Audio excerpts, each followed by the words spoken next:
everybody. Welcome to period 4 of APUSH, 1800 to 1848. So the first big thing to know, the reason why this period starts in 1800 is because that is the election of Thomas Jefferson. Thomas Jefferson is an American hero of this time. He was a founding father. He signed the Declaration of Independence. He authored the Declaration of Independence, and he is instrumental in building the country. So his ascendancy to the presidency from the Democratic Republican Party after having been Secretary of State under George Washington and the Vice President of John Adams was basically inevitable. Thomas Jefferson becomes president at a time when America is still trying to discover who it is. And Thomas Jefferson runs on the basic idea that he is going to give power back to the working person rather than the banks or the strong power brokers of the Northeast. So John Adams was not a very popular president, even within his own party, and Thomas Jefferson wins in a landslide over him, but barely beats Aaron Burr. It's actually a very, very close election. But at this point, we need to catch up with a few groups. First off, the natives. So the natives participated in Pontiac's Rebellion in 1763, where a group of natives came together and defied British soldiers and tried to drive them out of the region. Natives do side with the British in the American Revolution. And as America in 1800 is starting to expand west, that is going to continually encroach on native land. And then there's the matter of slaves who have now been in the country for a very long time, since around 1619, but really closer in large groups in the mid-1600s, so about 150 years by this point. Slaves at this point are pretty much exactly where they were. Slavery has really slowed down and even stopped in some cases. In the North, slavery is no longer there. In 1808, the bringing in of new slaves from Africa will be outlawed, so any slaves in America will have been born there. But in general, the question over what is going to happen with slaves is going to dominate the 1800s. It basically is the early and middle 1800s of American history. The question of what do we do about the issue of slavery, this kind of dark spot on the beautiful American history that we know. And as we incorporate more states into the Union, it's going to become a question, are they going to be a slave state or are they going to be a free state? And that is going to eventually culminate into the issue of the Civil War. And then there are the Spanish. As America kind of deals with all of these issues, how to wrangle all of these different interests, the Spanish are working their way up from Mexico, working their way north in the same way that America is working its way west. And so eventually these two sides are going to connect, and they're going to have some major issues in the Mexican-American War of 1848. So when Thomas Jefferson takes power, in his inaugural address, he is very conciliatory. He says, we are all Republicans, we are all Federalists. So the advent of political parties is starting to become a major problem in America, but Thomas Jefferson wants to cool the temperature on that. Remember that Thomas Jefferson was not necessarily ideologically in love with political parties. It's more that he saw them as necessary. Alexander Hamilton was the same way. They don't love that we have these political parties, but they're kind of like, what else are you going to do? George Washington famously said, don't have political parties, but by this point, they are pretty strong. At this point, the judicial branch is going to start getting a lot stronger. Chief Justice John Marshall, who will rule over the court from 1801 to 1835, a very, very large and important stretch of American history, is going to be the thorn in the side of Thomas Jefferson and people who think like him. Marbury versus Madison is going to establish the principle of judicial review. John Adams, not to be confused with John Quincy Adams, who we'll talk about in a minute, John Adams tries to sneak through some last-minute judge appointments, particularly a guy named Marbury. And in the process of doing that, he really does it with basically no time, just a few hours left of his presidency. Whenever Thomas Jefferson becomes president, his Secretary of State, James Madison, says he is not going to honor those judge appointments. Marbury sues. It goes all the way to the Supreme Court. Marbury does not get his commission to his courtship, but the Supreme Court says we have the right to basically rule over everything, to make the final say on almost any issues. And then there's McCulloch versus Maryland, which defends loose construction of the Constitution and implied powers. Remember, However, Alexander Hamilton said that you don't have to just do what the Constitution says as long as the Constitution implies that you can do it. Thomas Jefferson argues against that, but what you're going to see is that Jefferson is going to need that implied powers in it.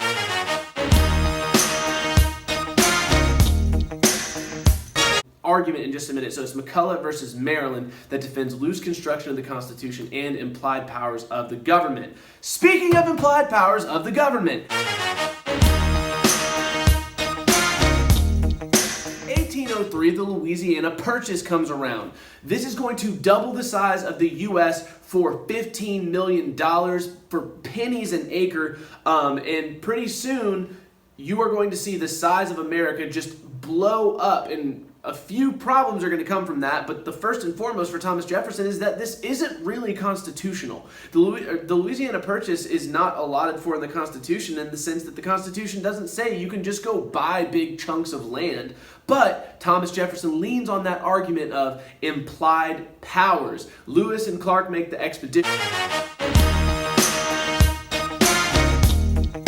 explore the Louisiana Territory, helped by Sacagawea, their native guide. Thomas Jefferson is elected again in 1804. Remember, he is a champion of small government, low taxes, and a small military. That is so important to remember about Thomas Jefferson. Small taxes, small government, small military. Decrease government spending, allow people to basically be their own people, particularly farmers. Thomas Jefferson, remember, he said that farmers were God's chosen people if ever God had a chosen people. But there were some problems in Thomas Jefferson's presidency, despite the fact that he is a two-term president.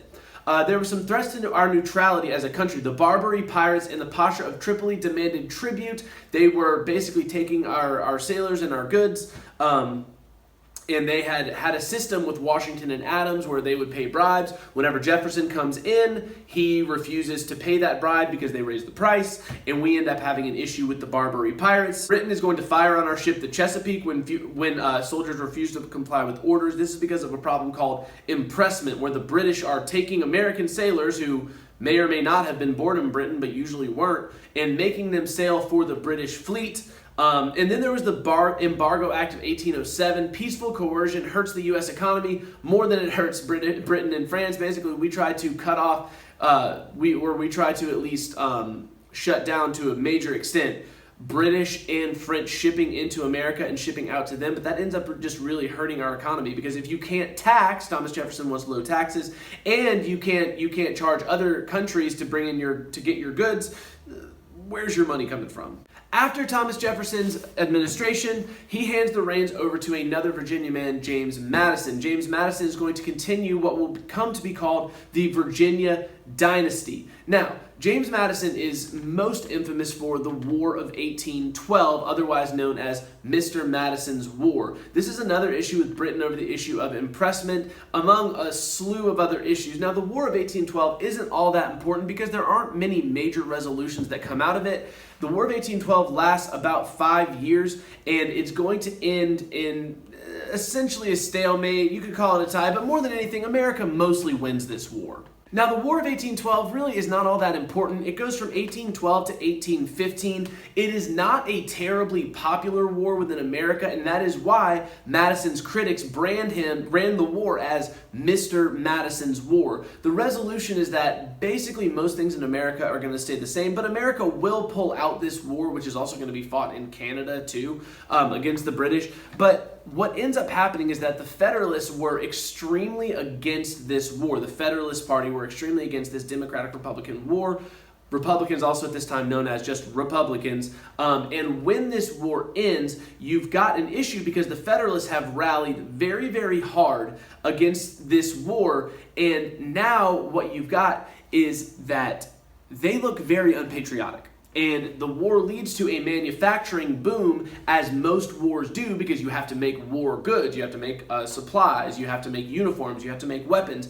There is a post-war economic boom for America, which is going to last for last until 1819, when we have the Panic of 1819. But what's going to happen is that the Federalists are essentially going to dissolve. as a party, and we are going to get into what we call the era of good feelings. Now, the era of good feelings has kind of a loose date on it. You could argue it goes from 1815 to 1825, but it is widely thought of as 1818 to 1825 during the presidency of James Monroe. So the era of good feelings is so incredibly important because it is basically the only time in American history that we have one political party, the Democratic Republicans, or as they may call themselves, just the Republicans. This was a time of incredible nationalism. You've got this young country who's up and coming in the world. You've just won another war against Britain. It wasn't a great win, but any landing you can walk away from is a good one, right? So we've just won this war against Britain. There's a surge of economic nationalism, basically saying, hey, kind of stop all this importation of goods and let Americans sell to each other. That's going to be good for our economy. That's known as a tariff. Whenever you start to cut off or greatly tax outside shipping and allow inside trade to dominate your economy, because then it's kind of good for everybody. And then there's cultural nationalism. You're going to see new expressions of artwork and music and literature that celebrates America. One major thing that came out of the era of good feelings, and probably the most important and long-lasting, was the Monroe Doctrine. So at this time, the major countries of the world were imperial, meaning that they were going to smaller countries and snapping them up. What the Monroe Doctrine does, basically James Monroe saying, hey, the Western Hemisphere of the world, that belongs to the United States. That doesn't mean we're going to go take every country on this side of the world, but Great Britain, France, Spain, we're looking at you. Don't bring your interests over here and try to colonize these countries in the Western Hemisphere. If you do, you are going to have a problem with us. Now, in this, you get a very, very controversial thing called Henry Clay's American system. In the American system, Henry Clay is going to advocate for protective tariffs, a national bank, and internal improvements. Now, what he means by internal improvements is stuff like roads, railroads, canals for shipping around the U.S., and this was particularly important for the West. Remember that the West was basically undeveloped, and we're blazing the trail as we go. That doesn't mean it was unoccupied. We know natives are there. But by American terms, the West was undeveloped. So the American system was meant to sort of build America up into a national power from the inside. But the American system was controversial, particularly in the South, because the South was already pretty well developed and it's big government. The federal government is not very popular in the South, where in particular the Jeffersonians, the people who have followed this line of thinking, hey, we are farmers, we are self-reliant, we are dependent, they don't want the big government getting very involved. So the American system, parts of it are going to happen, but parts of it are not. And Henry Clay, the Speaker of the House, is eventually going to run for president a few times, trying to get his American system in place. So the big thing that's going to come from the American system is the second bank of the United States and a protective tariff against foreign goods. As all of this is happening, Americans are continuing to expand west, and that's bringing up two questions that we've already talked about a little bit today. The question of slavery and the question of native lands. So the first question of slavery is going to be resolved sort of through the Missouri Compromise. Remember that in the North, slavery is not popular and in some cases is totally outlawed. In the South, the South loves slavery, and that is one of the bases of the economy, right? So what's going to happen is that as these states get incorporated, there's a question of, are they going to be free or slave states? And at this point in the Senate in 1818, there is a perfect balance, 11 slave states and 11 free states. Now, slave states hold a minority in the House of Representatives of 105 to 81, but in the Senate there is a balance. So whenever Missouri submits a bid for statehood, it's freaking out the North because Missouri already has slaves in that territory whenever they're going to become a state. So Missouri is going to be a slave state, and the North does not want to disrupt that balance. So what the compromise does is it bans slavery at a certain point north, 36 degrees by 30, and what's going to happen is that Maine is going to be adopted into the Union as a non-slave state, and then Missouri will be adopted in as a slave state. But basically, all that the Missouri Compromise does is kick the can down the road for what is eventually going to be a civil war. And Thomas Jefferson, now in his post-presidency, when he hears about the Missouri Compromise, is going to say that he felt like when he heard about this, he felt the death knell of the Union, meaning that he knew when the Missouri Compromise was struck, and Henry Clay was instrumental in that, by the way, he knew that when the Missouri Compromise was struck, that it was going to lead to the Civil War. And then the issue of natives. But before we get to natives, I need to introduce Andrew Jackson. Now, Andrew Jackson was a hero of the War of 1812 in the Battle of New Orleans. And Andrew Jackson is going to be a major reason why America has Florida. So in late 1817, the president is going to send General Jackson to stop raiders in Florida because Florida was kind of a hub of freed slaves. Florida was a hub of natives and things like that. And the U.S. wouldn't mind having that territory, but basically what happens is that the president is going to send Andrew Jackson down there to basically stop raiders and possibly pursue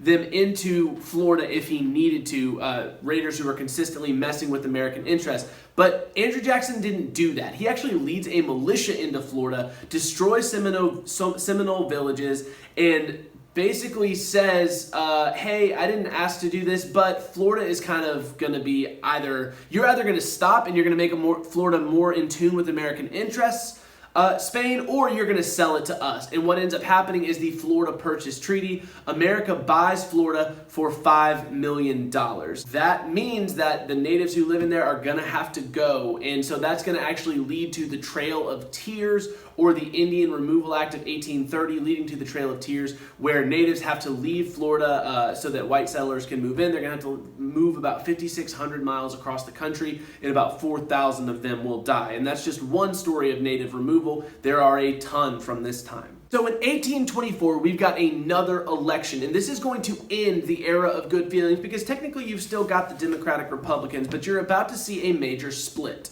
This is going to happen when John Quincy Adams, Andrew Jackson, Henry Clay, William Crawford, and John C. Calhoun all are going to vie for the presidential nomination in 1824. Andrew Jackson is going to win a majority of the popular vote and the electoral vote, and yet John Quincy Adams is going to become president because nobody got to the 131 votes needed. So Henry Clay, in what Andrew Jackson will call the corrupt bargain, agrees to lobby the House of Representatives via the 12th Amendment for John Quincy Adams to become president. Henry Clay becomes the Secretary of State. Do we have proof that this happened? No. Did it probably happen? Almost certainly. So John Quincy Adams, son of John Adams, is going to be a relatively unimportant president aside from instituting what we call the Tariff of Abomination, which is going to set a 38% tax on some imported goods from other countries and a 45% tax on certain imported raw materials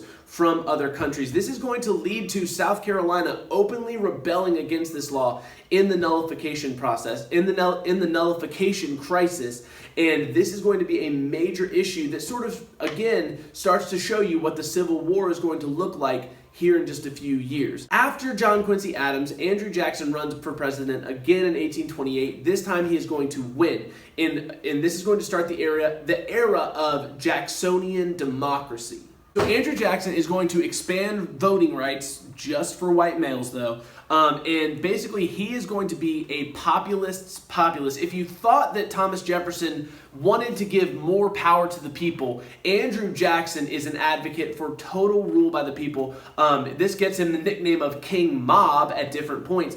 But Thomas Jefferson is sort of the precursor to Andrew Jackson, who is all about the people and their concerns. Now, when Andrew Jackson takes office, he's going to informally start what we call the spoils system. The spoils system is going to be where he appoints his political supporters to positions based on their loyalty rather than their talent and experience. And we are going to see this system continue into the late 1800s. And it's really the reason why a president is going to get assassinated in the 1880s in James Garfield, but we'll get there. Also, remember, because Andrew Jackson is kind of a Jeffersonian type of guy, he doesn't like banks. And this starts what we call the bank war. He did not want to recharter the Second Bank of America because he said it was harmful to the nation and unconstitutional. He's going to withdraw deposits, and the charter is going to expire in 1836. State banks begin printing paper money that is not backed by gold or silver. And speculation, which is basically where you think you have money that you don't actually have, runs wild. The nation plunges into an economic depression in 1837, and the role of the federal government, again, will be hotly debated. All of this very, very strong presidential power that Andrew Jackson takes on, and his ability, he vetoes a ton of stuff passed by Congress and the Senate, is going to land him the nickname King Andrew I.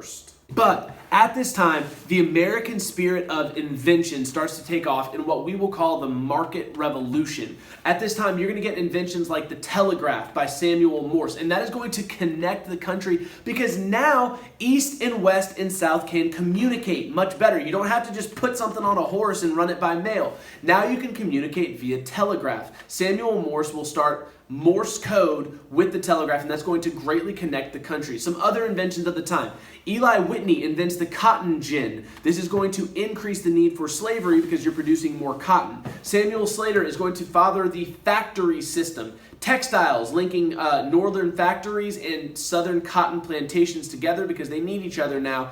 And then factories where working conditions are going to start to improve because you have more expanded voting rights in the 20s and 30s. Factory conditions, and we're going to get it cut down to a 10-hour workday, higher wages, tolerable conditions, public education, and a ban on imprisonment for debt. But eventually, in the early 1900s, you're going to see an even better move through working rights and things like that. And all of this comes down to what we call the market revolution, more purchasing of consumer goods facilitated by the transportation revolution. Now, the transportation revolution, you're going to see the advent of railroads. Railroad companies start using the telegraph to make travel more coordinated and efficient. This is also going to be where daylight savings time comes into play, and a centralized time so that trains are arriving at the same time where they leave, because before every town kind of kept their own time, which, as you can imagine, is going to be a problem. By the 1850s, the USA had over 9,000 miles